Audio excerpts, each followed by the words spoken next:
Hey guys, welcome back to the channel. As you guys can see, I got some snow here finally. Been a very snowless winter up to this point.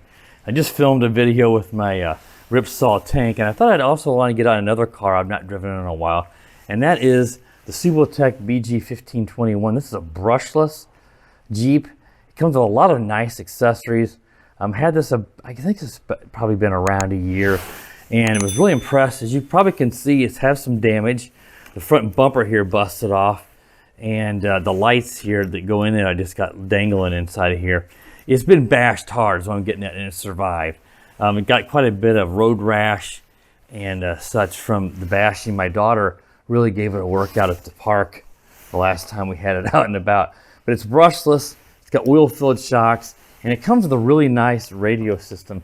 Your TX, your receiver, TX-RX, your transmitter receiver. It's a Dumbo RC system, and these are really good, low-end cost, but they're not low-end in quality in my opinion. But lower, you know, they're like $30 to $50 range when you buy those.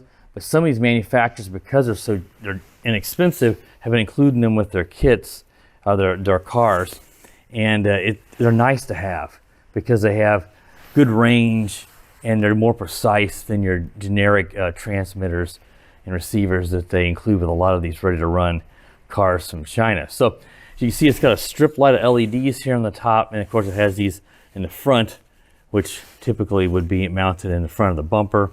And then I said it's a brushless system here. Up here, that green light shine is the receiver for the Dumbo RC. Here's your electronic speed control, your brushless ESC.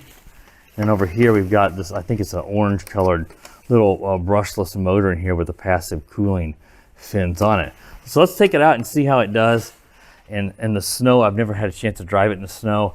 The city's been putting salt down, so the road's much slushier, so it ought to do good in that. It ought to do okay here in the snow. It's only about 2 to 3 inches. It is four-wheel drive, and with being brushless, it ought to have good power. It's powered by a 2-cell lithium-ion pack. Let's go ahead and put it down here and see how it does. Yeah, that's doing really good. Oh, nice.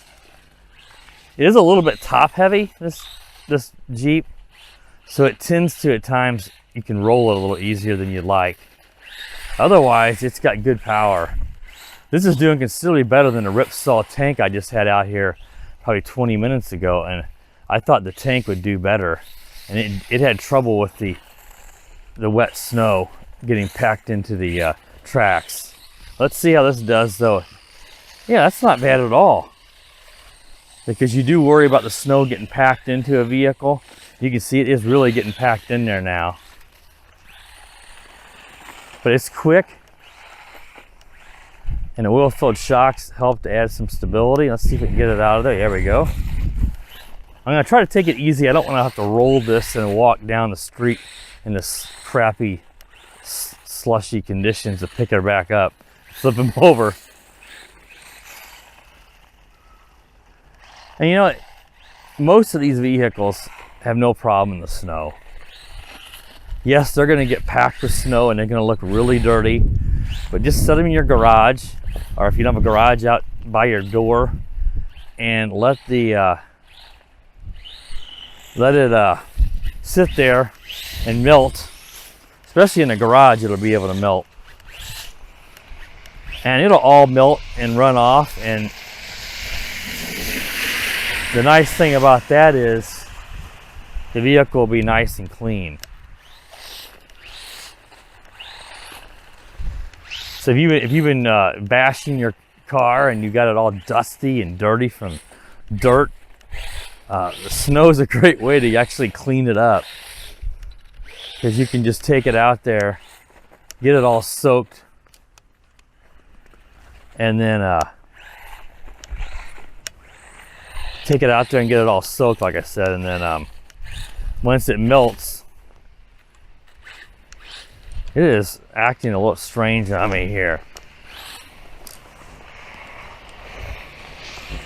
Like the steering servo is acting like it's either jammed up with snow or something's up with it.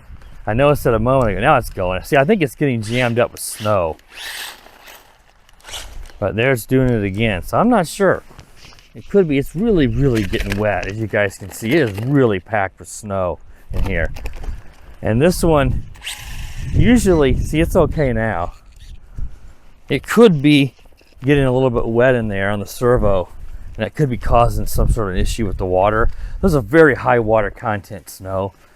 I've driven cars in the snow for years and never had any problems, and this is fine. A few times there it was getting to where it wasn't wanting to turn, and that's why that car coming, I was a little bit worried.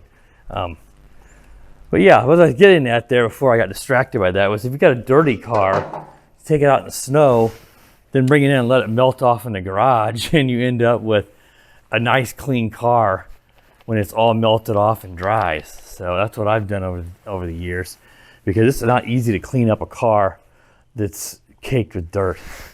You know, sometimes you can use a compressed air, or you have to just get down to a good old toothbrush to clean it up. But yeah, this will work. But again, it's a little bit, like I said, the steering servo is acting up on me. There is a ton of slush, as you guys can see, packed in there. This body obviously doesn't protect the insides from getting covered. So you might want to, if you have this vehicle in particular, you might come up with a solution like try to wrap it, some of the components in something a little bit. Obviously I have to keep in mind with heat.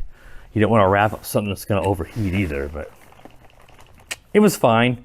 Did better than a ripsaw tank, but it wasn't perfect. As you can see, the servo acting up a little bit. But like I said, I bashed this quite a bit, and it does hold up pretty nicely under normal conditions. But it's going to be fine in the snow as long as you take it easy and realize it is going to get packed with ice. And then maybe times you need to stop and shake it off, and your steering servo might act up a little bit like it did with me. But I think that may have just been some ice packed in there, and the servo was jamming up and it couldn't turn one way. But I'm not for certain on that. All right, guys, that wraps up the snow drive here, the Subotech BG1521 brushless Jeep with a nice Dumbo RC transmitter and receiver. If you're new to the channel, please do click that subscribe button. If you have any questions or any comments, please do leave them below. Don't hesitate to click that like button. I'd love to get more likes. So if you can like my videos, that really helps out with YouTube's algorithms, because I don't get the amount of likes that many channels similar size do, and I don't know why. I don't think I'm rude or mean, so I don't know. And you know what, guys, as always, have a wonderful day. The power of the dark side.